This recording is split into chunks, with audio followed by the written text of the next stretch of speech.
March 7th, 2022 marked the 30th anniversary of the first broadcast of the Sailor Moon anime. To honor this, we've decided to watch the entire series from start to finish, alongside a group taking on the challenge on Reddit. This is Grill Scouts Watch Sailor Moon, episodes 25 through 32.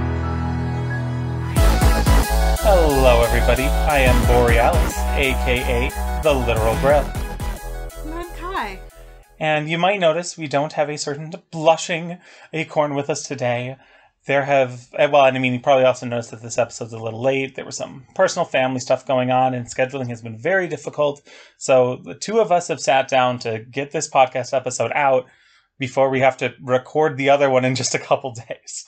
So don't worry, Wren has seen all of the episodes and will hopefully be back with us for the next episode. It's a lot to arrange recording a podcast. So, Definitely. When a few days are off, things get weird. But we didn't want to skip these episodes because a lot of cool stuff happens this week. In particular, in case you don't know this, Kai, none of these episodes are canon. What? Yup.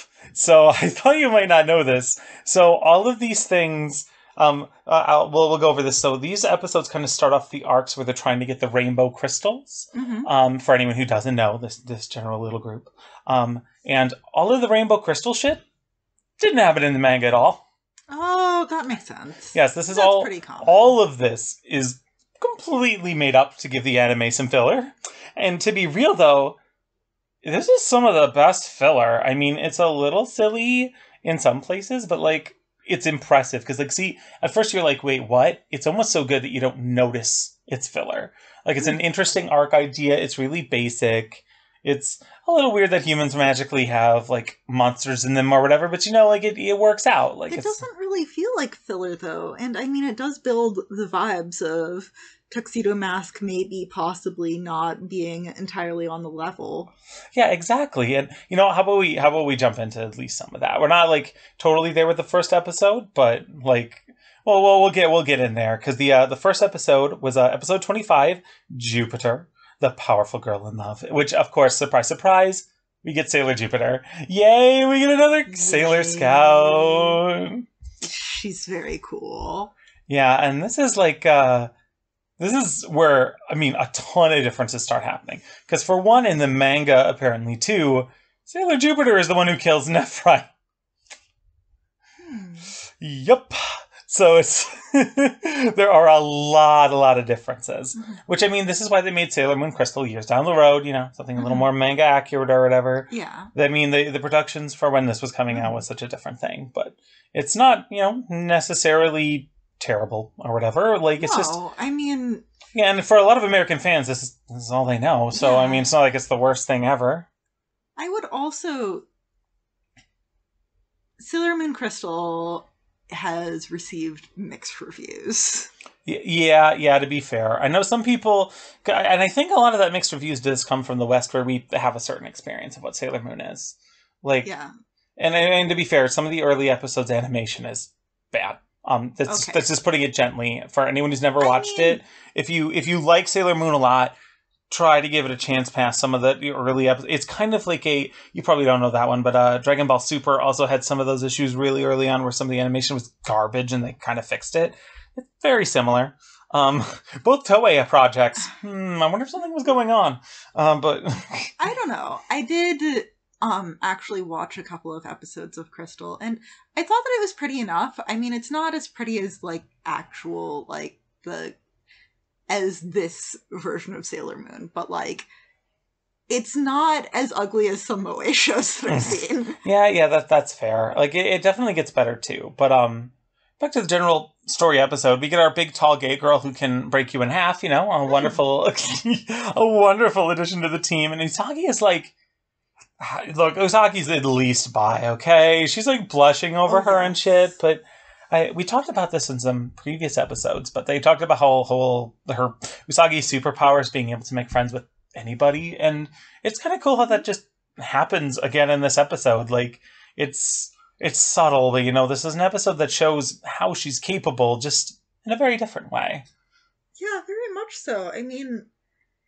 it's a thing where she immediately notices her earrings and is like, so pretty. And Yeah, and then just wants to make friends with then her and just, talk. yeah.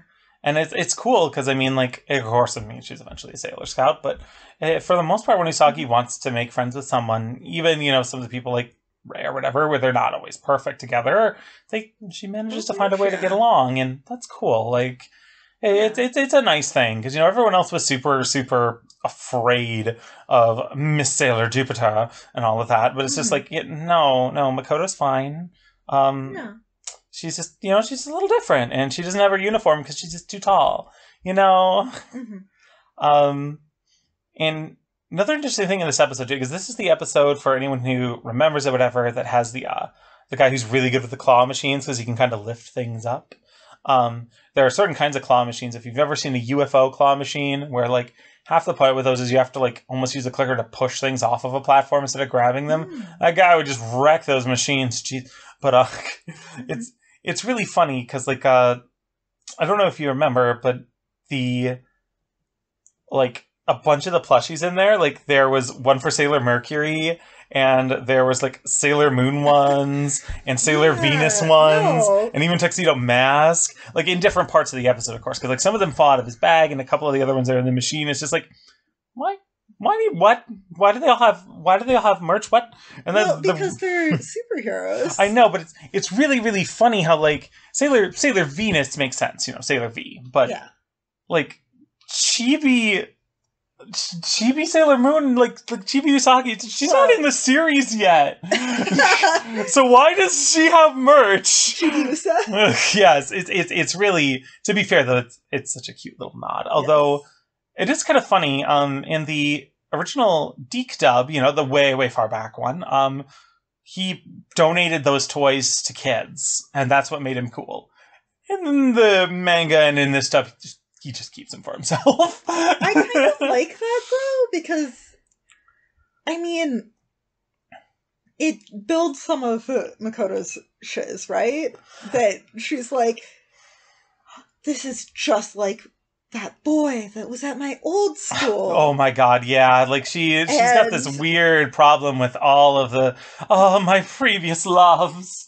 And it's just like, girl, I love you, Makoto. You got bad taste in men. I mean, this guy he's not, like, totally a jerk, but he's kind of a jerk at various points of the show. And it's just like, it really makes sense to be very hung up on him, because you just met him, and all that he's done is be good at claw games. Hey, look, I love when someone is great at an arcade, okay? I mean, maybe not enough to instantly fall in love with them deeply, but, you know, I mean, it's not a negative.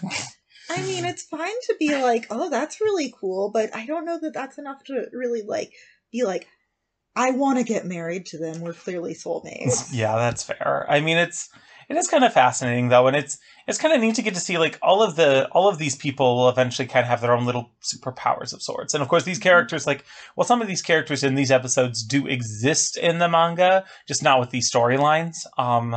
They all get to be unique. So, like, this world has several people with kind of powers outside of just Ray and some psychic power stuff. Because, like, one of the filler episodes, psychic powers are definitely confirmed to be a thing that other people can have. You know, the one with all of a sudden she summons a ghost that we talked about. Yeah. But it's really neat. Like, we get to have, like, a little bit more added to the world, I guess. Like I said, these fillers don't feel like filler. No, they don't. And I mean, like, it's a thing where we get to see people doing their whole thing, right? Yeah. You get to see the girls being superheroes. You get to see, like, well, we'll get into it. Yeah.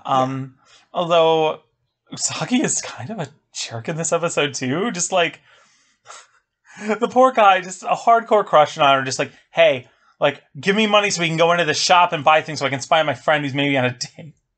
Just like, was rude. That this episode, or was that? No. I think that happens in this one too. I think it's a bit of both. Because, like, not as bad, but Ray like, went on a date with Tuxedo Mask. Oh yeah, no, that's true. I think that happened then. Oh yeah, no, that's the one with the full date. But they do end up interacting in this episode too, with semi-similar things like that, and it's just like, Usagi, please. You can't just use this boy whenever, whenever. I would say that Usagi's friendship with Umino shows how Usagi is willing to be friends with almost everybody. Yeah, I mean, in this case, it's a bit of a usury friend vibe. It's not good. Yeah. Like,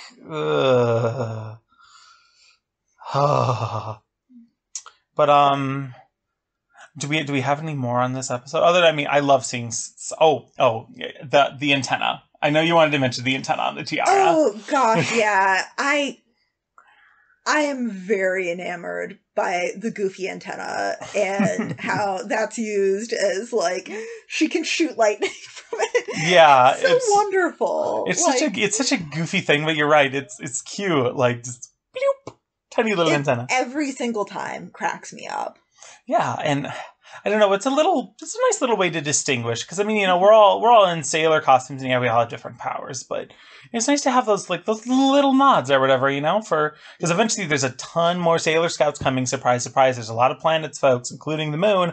So they all need some stuff to really help them stand out. It's smart that she knew she'd be writing this long series and took the time to really make sure everyone would be just different enough when there's going to be an enormous cast eventually. I mean, it's also, today we watched a video about the planned Americanization of Sailor Moon. Yes. Oh my gosh. Moon. It's a thing where Sailor Jupiter is in a wheelchair in it. So probably not beating up kids in school, but like the thing that they keep from her design is she still has the antenna. Yes. So it's just super fascinating. If you don't know about Saban Moon, look it up. I mean, it's there's not a lot to it. There's only a little bit of it out. It was supposed to be half live action and half animated. Yeah, and there's only so much of it that even exists anywhere online or anything.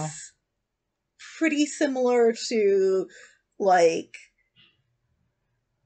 Sabrina the Teenage Witch and Lizzie McGuire. It's really weird. And you know what? We keep talking about how we're going to add weird Sailor Moon stuff to the rest week. Let's make sure we mention this. We've got the Terabiko episode, which we'll talk about very lightly because it's not really spoilers, but kind of. We've got the musicals, and we can definitely add a solid section on that because it is fascinating. Like that's going to be a really fun episode. I'm slowly getting more and more excited. That's going to be a really weird watch week when I'm like, okay, we're going to have to I'm going to have y'all watch these specific videos on these things where here's these really weird episodes. Oh gosh, I can't wait. But, do we want to hit up the next episode? Absolutely. Sweet. That one is Restore Naru's Smile. Usagi's Friendship. This is the one where officially Usagi is made the leader of the Sailor Scouts.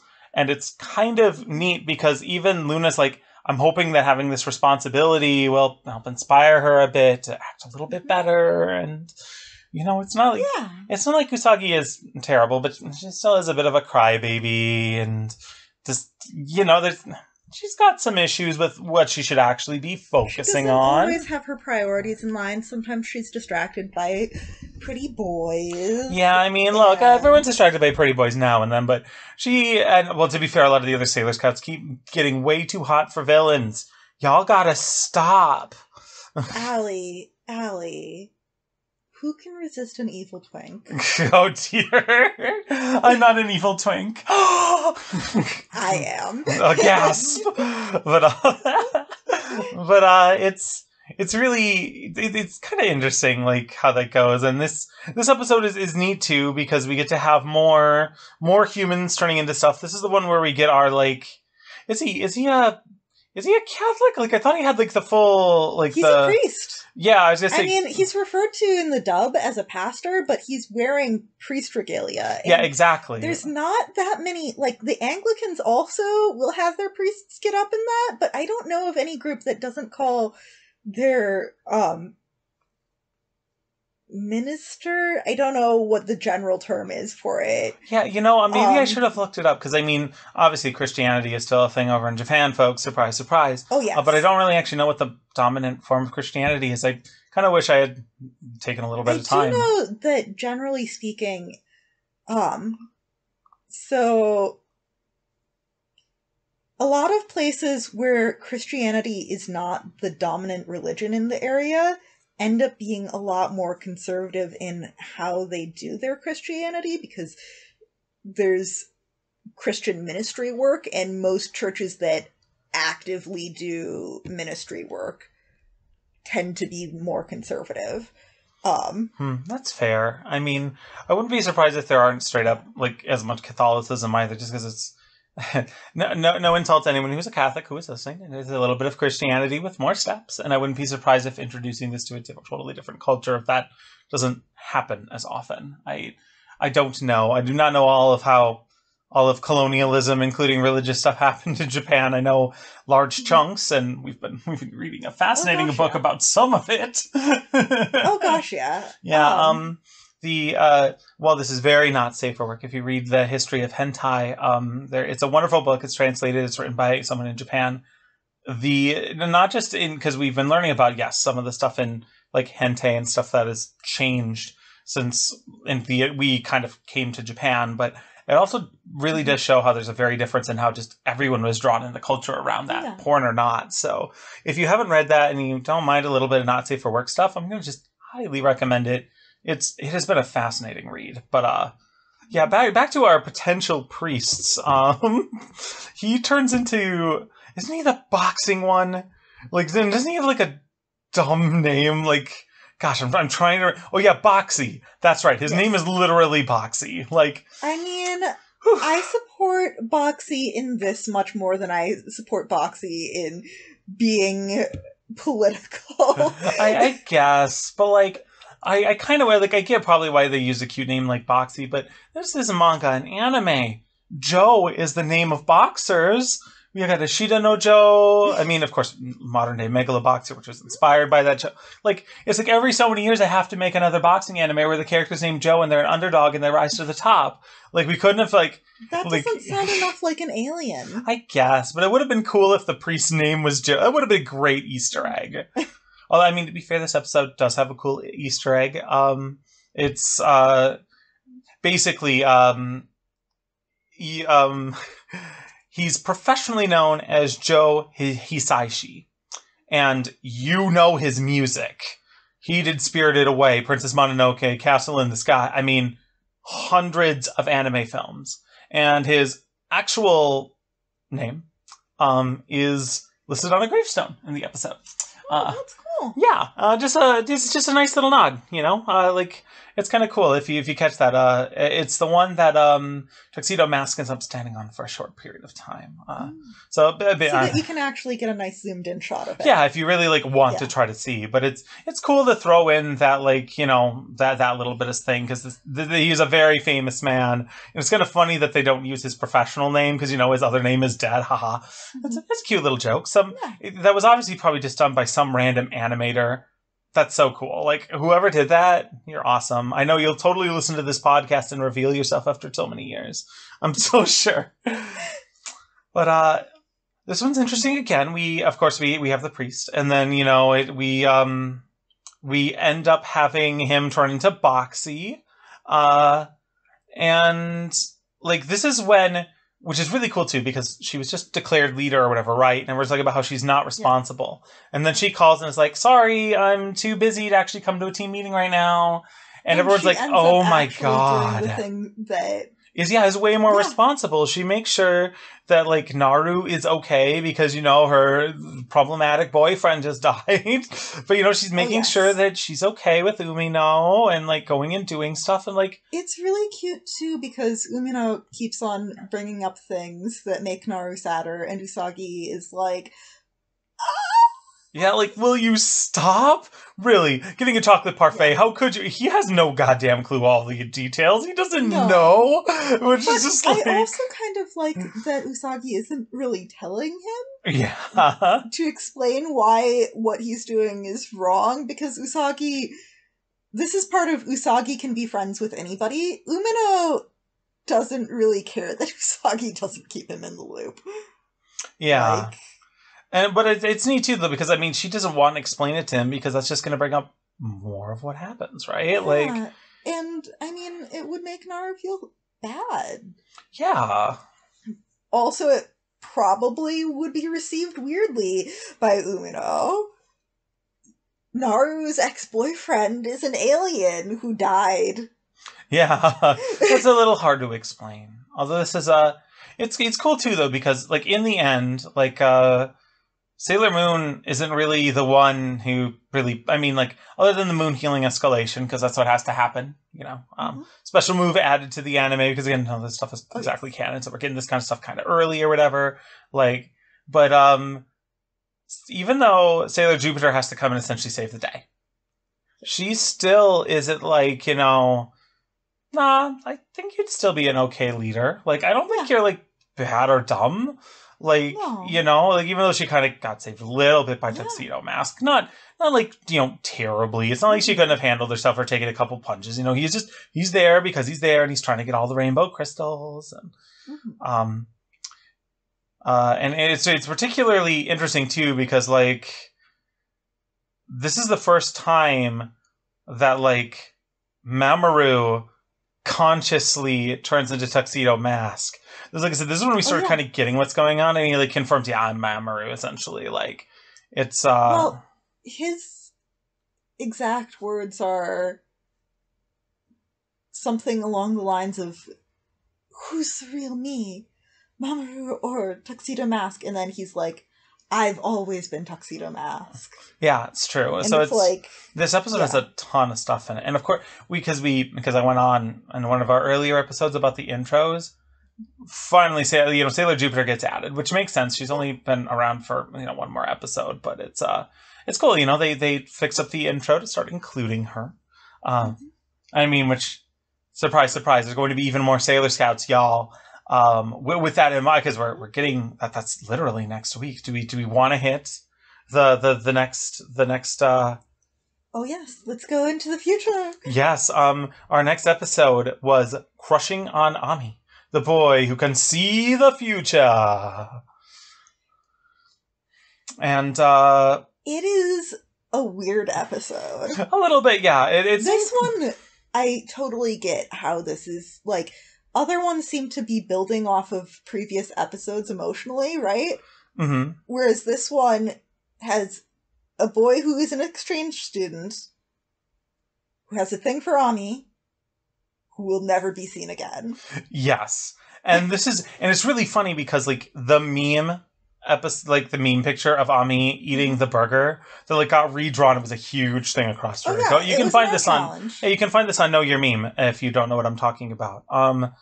That's this episode. It's really been fun to watch this series and see, like, this is the episode, the one meme picture, the GIF that always gets used comes from, like, of all things.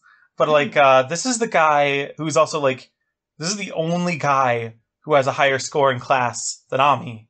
But it's because he can see into the future, so he knows all the answers, you know? So it's like... And he feels bad about it, too, because he's like, I'm not actually that smart. She's so brilliant. I don't know how to actually get to these answers. I can just see the future. Exactly. And it's really interesting, too, because he's like, he knows that something bad's going to happen to him. And he's like, you need to kill me. Like, no hesitation. Take me down. And it's just like, no, we don't have to kill him. Because, I mean, surprise, in the show, we're not just going to kill a random kid. See,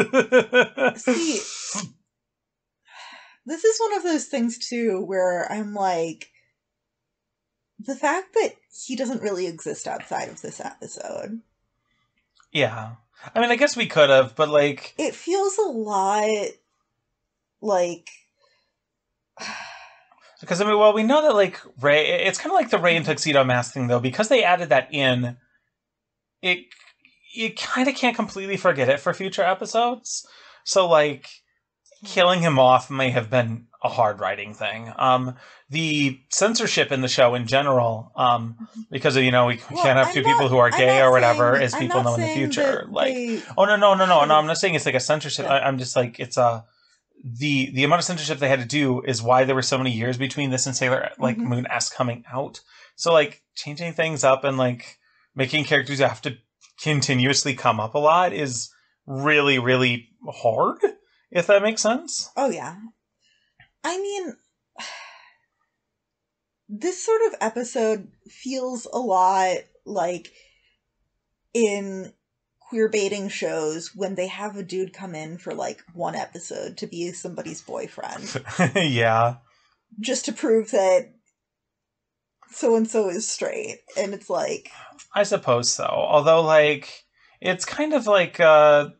It is kind of neat in a way, like, that they set it up so that she could still be writing to him or whatever. You know, it's like, if in terms of writing a character out, they made it still semi-meaningful, yeah. Yeah. And to be fair, they made it so they could bring him back if they really wanted to for some reason. Like, maybe you need some more filler, who fucking knows, you know? Like, it's pretty clever. Otherwise, in general, like, we get the new intro to, like, and not just like the, hi, I'm Sailor. No, we get the new, like, you know, fighting evil by moonlight, like that one. Yes. I mean, not with those lyrics, sadly. We're watching the really cool dub that has the, you know, proper Japanese lyrics in the intro. I will say, Deke, they nailed that theme song. They did do a really good job. Yeah, occasionally, we got awful stuff from people like Deke and 4Kids sometimes for the themes, like, you know, One Pieces as an example, but occasionally they would just... Oh, what is One Pieces? Oh, let's sail for One Piece. That's the name of the treasure at the Grand Line. Gotta go. It's like, it's... But then we get things like, you know, the Kirby anime, and their theme is bopping. I'm not gonna try to sing that one, sorry. But like, so it's like that. Sometimes they would like nail it when they were gonna super localize the theme song. And they did it for Sailor Moon. Journey's localization for. Oh God, man. Using Journey is just peak. But yeah, it's it is kind of cool. This is, I think, the last episode too is when we start getting the new outro showing up. Yeah, which is not like ultra important, to be fair, like, because it's not really like it's not like it's a huge episode plot, but it's important to mention, I think. I do like the new outro too. Yeah, it's starting to build up the, like, there is the princess a bit more. I don't want to, you know, throw those spoilers out there. But, you know... Which has been mentioned before. Luna is looking for the princess, but also doesn't know what the princess looks like. And yeah, but now we're starting to see, and if you're really paying attention, we're starting to see this girl in this wedding dress. And that dress looks like a dress from a previous episode. Where Tuxedo Mask was remembering things. No, not just that. It's the one that Usagi dresses herself in. Because Usagi dresses up as the princess. Mm-hmm. It's the exact same dress. So shout outs, because that's also a little bit of shout outs to how cool that is. Honestly, that's a cool touch. So when you start watching the outros, you start watching the memories, and if you're really paying attention, but this is probably more for the adults watching. But you know, you could be like, oh, we have things, and that's cool. Like unironically, really, really cool. It's kind of like they're remembering the one swimsuit thing. Like, that's nice. I dug that. Me too. Do you want to hit the next episode? Where we may be rushing through a little bit. There's way more episodes in these next two things, which I will still continue to keep putting our schedule in as a link in our video. I mean, you're going to be binging Sailor Moon for like an entire 2 days to catch up, but you know, just in case. Or if you just want to start joining in midway through because you remember the first episodes enough, that's fine. Go do it. This is a cool challenge. Mm-hmm. But the next episode, The Painting of Love, Usagi and Mamoru get closer. It starts off with Queen Beryl being kind of pissed because they need these rainbow crystals, right? And like Usagi's managed to get one of them, but like Tuxedo Mask is very, very specifically trying to steal them himself, which again is sort of giving these vibes of like... It's supposed to help him to find the princess. Exactly. And I mean, it's supposed to help the girls find the princess, so of course they want to, but he really wants the princess, so it's like, it puts them at kind of odds with each other, although it's kind of silly, because like, he mentions this twice. Well, he mentions this twice, and the first time, Sailor Moon is just as shocked as the second time when she already knew that he was doing this. Like, it's so, which happens in this episode, and she's just like, even more like, oh, what? It's like, yeah, no, I was serious, bitch. Like, what? I will say, with regards to that that is very in character for Usagi. There's been things where she's like upset because Tuxedo Mask likes other women. He's been fooling around behind my back. Oh gosh, yeah, like, and it's like they haven't established that they're dating, and he hasn't even said anything like likey. Yeah, and this is except for the one smooch with her being drunk. Oh yeah, exactly. Which again, so many problematic little things in this. But this is the specific episode too. Mamoru has a big dream about what's been going on, and Princess Serenity is wearing the same dress. So there's like if you did not catch it before, really, really, really trying to put it in there. Oh, go ahead. Yumeni. Yeah, yes, the artist in the episode. This is the episode where they end up talking to an artist and stuff who is like, oh, I don't know, I have to draw these pictures of people in love, but I have to look pretty or no one would like them and no one would ever want to be my friend. But well, yes, it's also a thing, too, where I don't think that it's necessarily that she started drawing herself as a pretty girl because no one would like her art, knowing what she looks like. People saw her art and were like, oh, the person who made this must be really beautiful. Okay, yeah, that is true. And this is again Usagi showing how much of a good, like, I can make friends with people kind of things is. Because, like, she like, goes really, really, really hard on the, like, hey, you're awesome just how you are. You don't have to, like, worry about this stuff. Be yourself. Yeah. And the pictures are particularly fascinating. Because, like, the ones that we see when they go to... Because Mamoru and Usagi go to pose at her house because she's been having a bit of an art block, essentially. And they look just like the people she's been seeing in her dreams. Weird that... The people that she's been seeing in her dreams have been Serenity and Tuxedo Mask. Yes, but I mean, to be fair, there is one with Nephrite and Naru.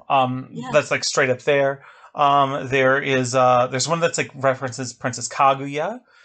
Which that story is actually specifically mentioned in one of the Sailor Moon movies later down the road. Sorry, I watched a couple of really fun parody Sailor Moon movies after I heard that they were going to be appearing. Well, one of them is going to be appearing at a Toronto Queer Film Festival. What is it? The Promise. It was Sailor Moon S rated RR or something like that. The Promise of His Rosebud. It's goofy stuff, but it's great. So, so sorry. I've watched some of the series before, so I know some of what happens, but sorry if I've somehow spoiled something horrible.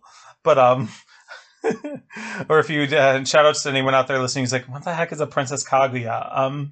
Great fairy tale, if you've never read it. Very cool. Yeah. You can watch Ghibli doesn't do, I don't know. I can't remember if Ghibli did Kaguya or they did another one. I feel like it was Kaguya. Not done by Miyazaki. Very different, really different art style too, really pretty. But I'm pretty sure I'm right. I should be more confident in myself. But this one too, instead of like in the basic intro, she doesn't really talk about her friends as much. They more talk about how they want to find the silver crystal. Because, I mean, that is kind of the big deal. I mean, that's part of the idea of getting these rainbow crystals together can help them find the silver crystal. That's why the bad guys want them. The silver crystal can help them find the princess. Like, this is the big thing that everyone wants. I almost forgot to mention that the main paintings, there's something really cute too.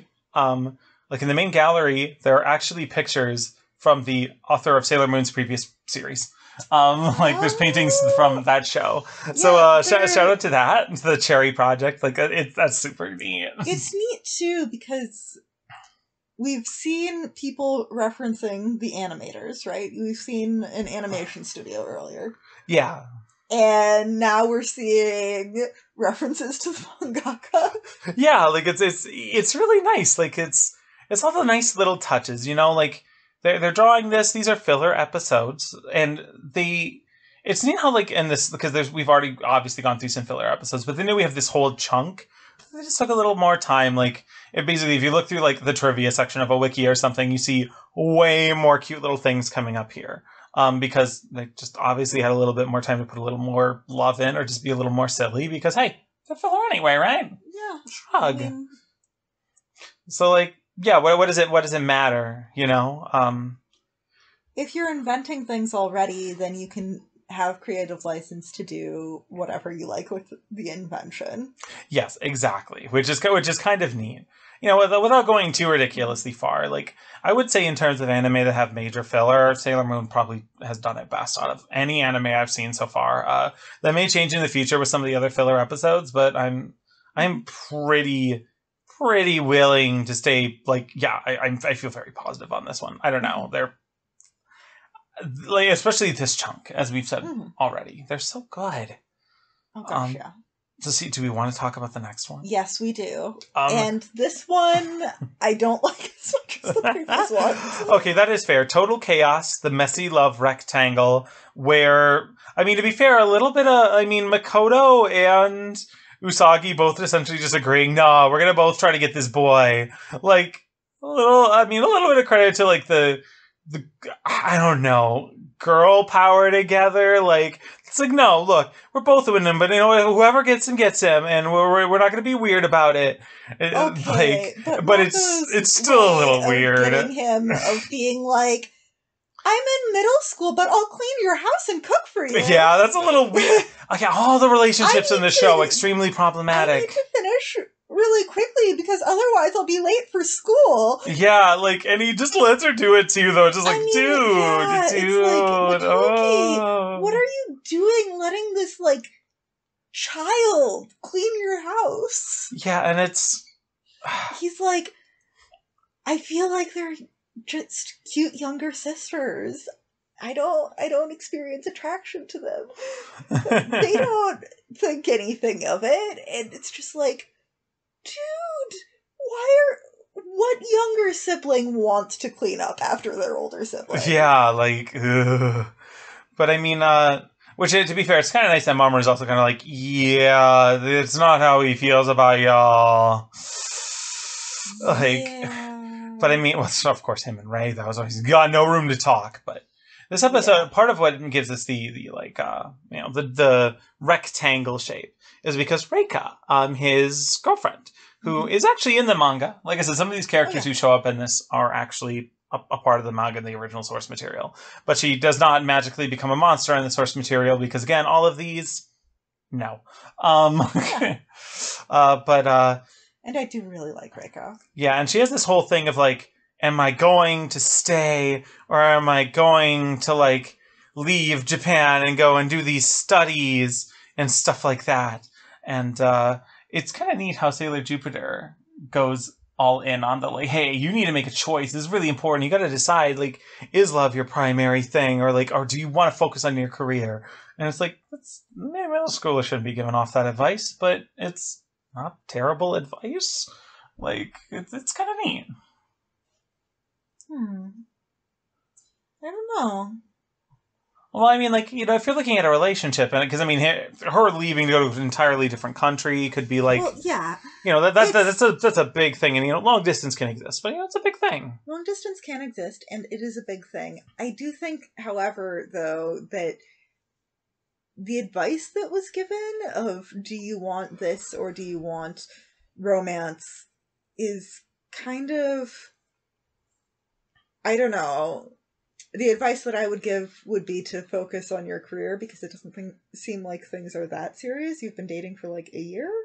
Okay, I guess that's fair. Like, I mean, like, but in terms of what this show has done for romance and some of its problematic relationships, this is probably some of the better advice because at least telling her that romance doesn't have to be the option. Although, big change from the manga, she decides to stay in Japan in the anime. That's not what happens in the manga. She does go. So, yeah, and I mean, it's also a thing, too, where Motoki is, like, down to do the long distance thing. So, like, even if it doesn't work out, like... Oh, no, sorry, Motoki. Yeah, for some reason, I was thinking of... Her name doesn't even sound similar. Makoto. There we go. It is somewhat similar. Yeah, okay, sorry. Go on.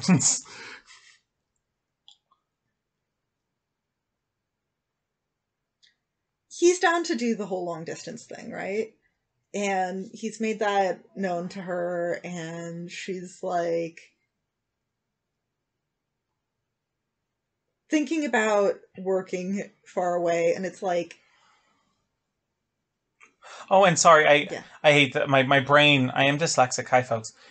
In the manga, she stays. She leaves in the show. Whoops. Sorry. Continue. Yeah.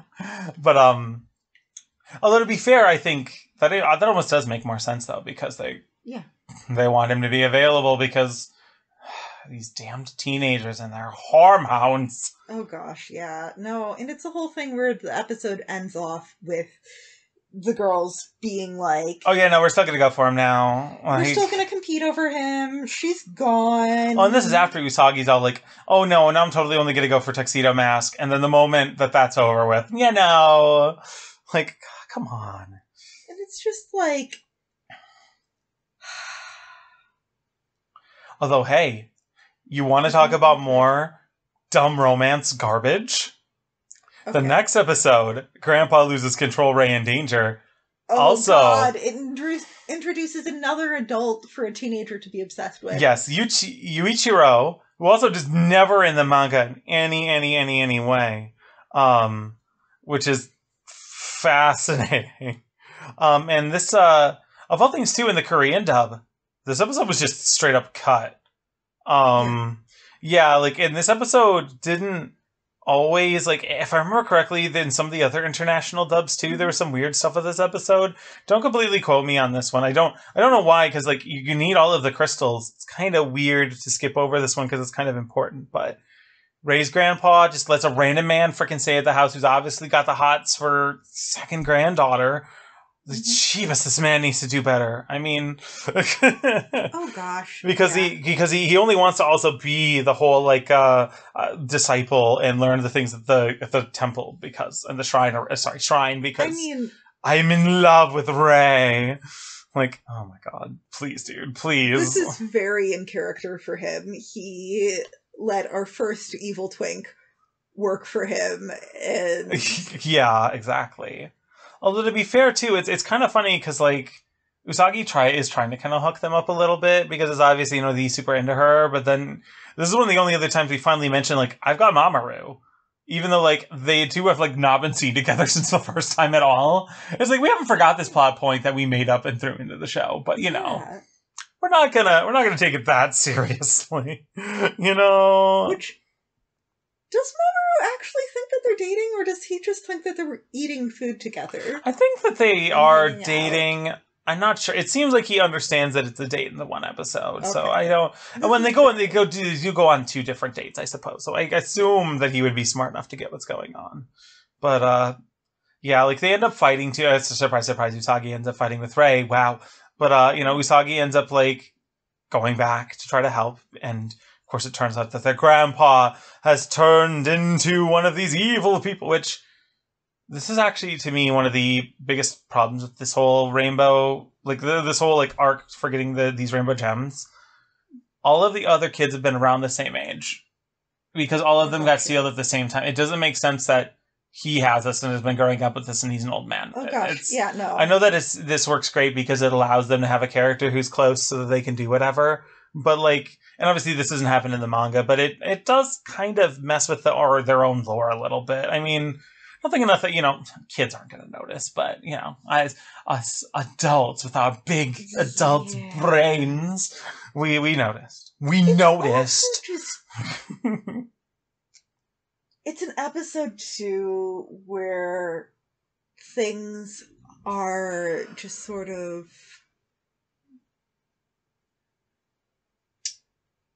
like, I can understand why this wouldn't be aired in Korea because it's not the most respectful view at religion. Yeah, maybe not necessarily. And I mean, the whole thing is a little silly, too. I mean, like, this time, too, like, he kind of knows that he's a monster or whatever and is trying to get out, and that's, like, a whole extra thing. And I don't know, like I said, this one is weird compared to all the others. I mean, I wouldn't have just completely skipped it, but, like... it's odd.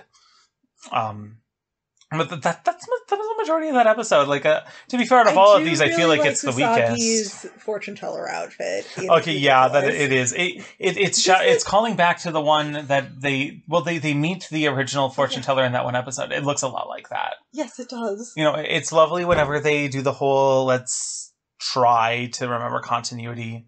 But to be fair, I think this is the weakest of the like rainbow gem ones. Especially because we're about to get into Love and Chaste, Luna's worst day ever, where Luna's taste in men is garbage. We've already joked around about this podcast about how she falls in love with a human in one of the movies, so sorry we've spoiled everything terribly for you. But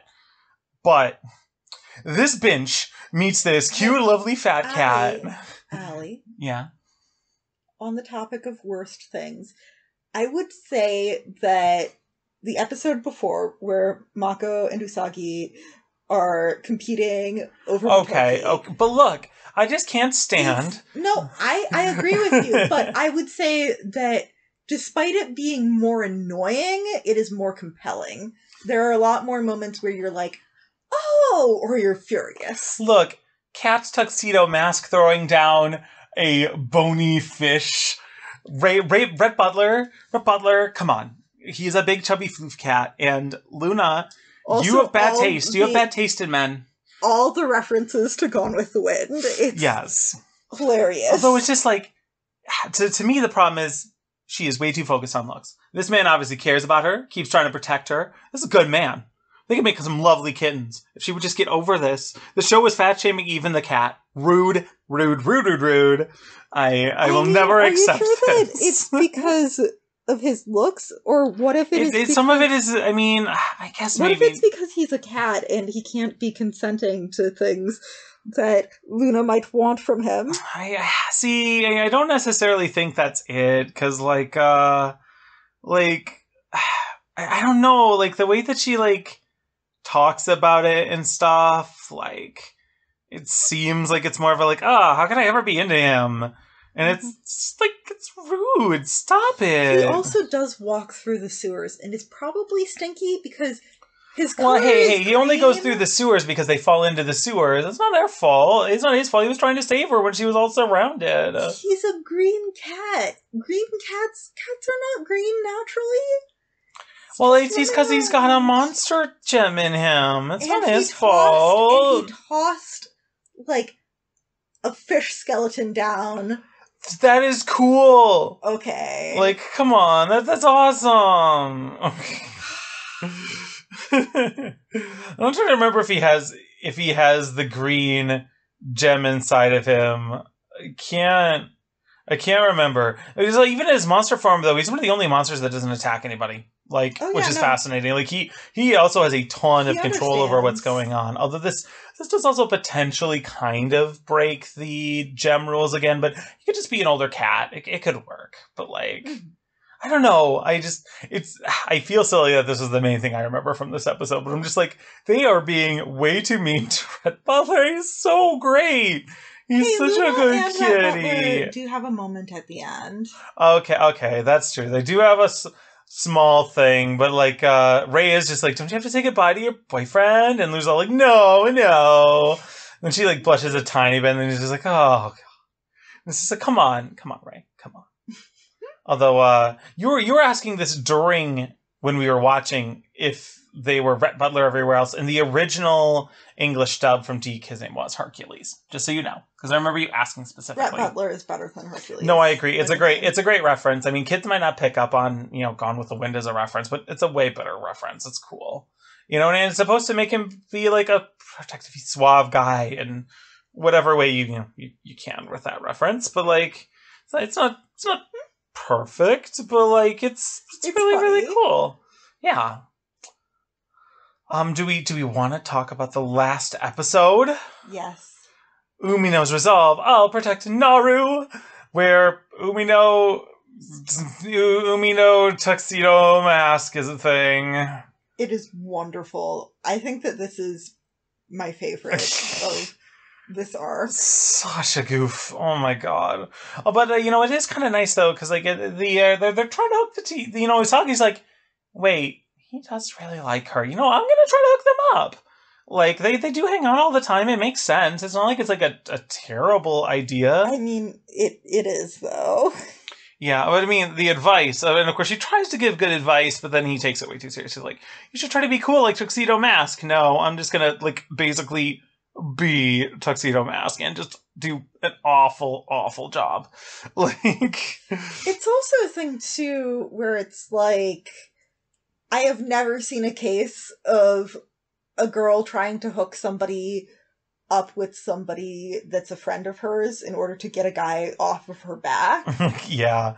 But to be fair, though, too, her motivations in this episode aren't necessarily to get him off her back. He just knows that he likes her, like, you know, and that's cool. Like, I mean, obviously there's probably that, like, subtext or whatever, but, like, it's not like she's not actively being like, haha, I'll finally get him off of me. Like, it's kind of neat. It is a wholesome, like, I'm gonna try my best. And to be fair, like, Umino has been heroic in a few of these episodes. Oh, yeah. He saved Naru back when they were fighting Boxy from Boxy punching her. And, like, so it makes sense that even in this episode, too, like, he's getting his butt kicked because Zoisite manages to, like, make the black crystal so it can just turn people into monsters. And he wanted to turn, like, this person who's supposedly a friend of Sailor Moon to a monster, but it misses and hits one of the guys who's definitely trying to be a Power Ranger. I mean, I know it's hentai. I know Japan, but Power Ranger. But, like, he's getting his butt whooped. And, like... It is kind of funny, too, because eventually they have... Oh, God, what is the line? Like, I bet that, like, the Tourism Association wouldn't have let you use these algae balls. Yeah, like, what the... Are you serious? Are you... Oh, my God. It is amazing. Yeah, just like, okay then. But, like... Because she hears, like, Tuxedo Mask is around after 2, but she can't see everything. So she assumes that all the other cool stuff Tuxedo Mask is doing after he gets, you know, Umino gets super beat up was him. So it is kind of cute of a, like, aww. But it is kind of neat, like, after all that, like, I mean, it's true, that even though he's been a dummy, when it really comes, like, it's actually time to protect her for realsies. No, he's in. He's all in. Yeah. He's like, I would die for you, which is probably a little bit much for a teenager, but you know. Oh, yeah. No. You know, it's sweet. I do really like Umino. Yeah. Like... He's a bit of a geek and sometimes doesn't always know exactly, you know, he's not always socially aware. That's the word for it. He made a video game to talk about how you should flirt with girls. Yes, and literally he's a precursor to pickup art. Oh my God. But like he's genuine and he tries. And yes. I really dig that, you know? Like it's pretty cool. Like yeah, and of course, like, Zoisite also gets the crystal at the end of this one, which is kind of important. Because, I mean, you know, like, a lot of these things, like, they're pretty heavily skewed. Like, at this point, like, Sailor Moon has to give up the crystal that she has on her. Or else there's like, I'm going to, like, suffocate everybody. Yes. So, Zoisite actually having another one is a big deal. Mm-hmm. So, like, this is going to eventually bring part of a big conflict later down the line. I mean, it's kind of obvious. Like, we won't, like, you know, do too many spoilers, but I can't even think that this is a spoiler. You know. Although this is actually kind of interesting, too, because, like, this episode, they talk about how, like Luna actually straight up is like, yeah, the Moon Princess is literally from the moon. Mm. They're, like, actually from the moon. Like, which is fascinating. And, also really fascinating, there's during the whole, like, what is it, like Power Ranger Sentai dance thing, the music that is used during that performance was straight up stolen from ESPN. In which? In all of the versions. What? The music was stolen from ESPN. Yep. It was from their NFL primetime shows. Huh. I know, right? Really fascinating. I mean, they obviously, I don't know, I guess they never cared, but that music in the background is from ESPN, so shout outs to that weirdness. That's pretty cool. Yeah, just, I mean, like, you know, this is also back when this was made ESPN, so, like, shrug.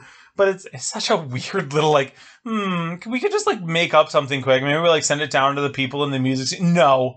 no, we have a great composer, but nah, we're just going to take this.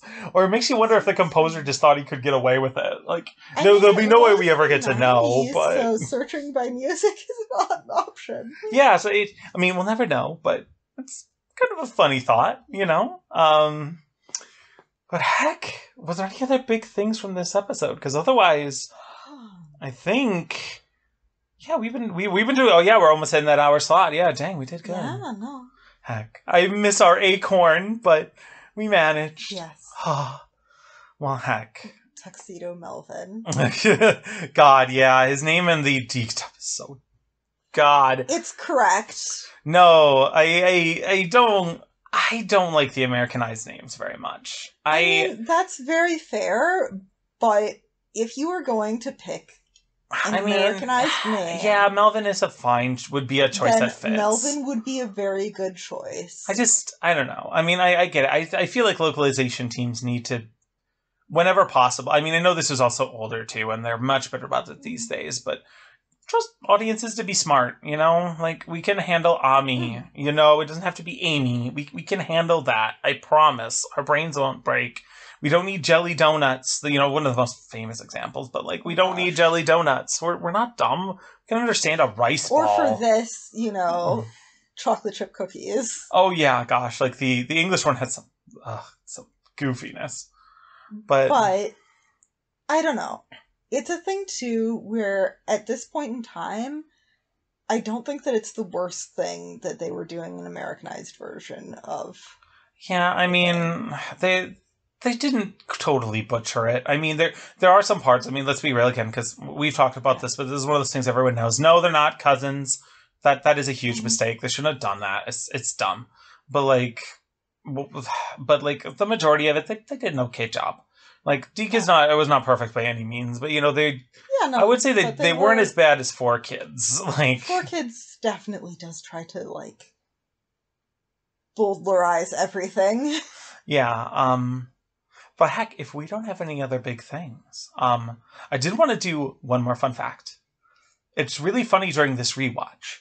So, these episodes that we're talking about this week, they were appearing in Hungary for the very first time at the exact same time we were watching and talking about them.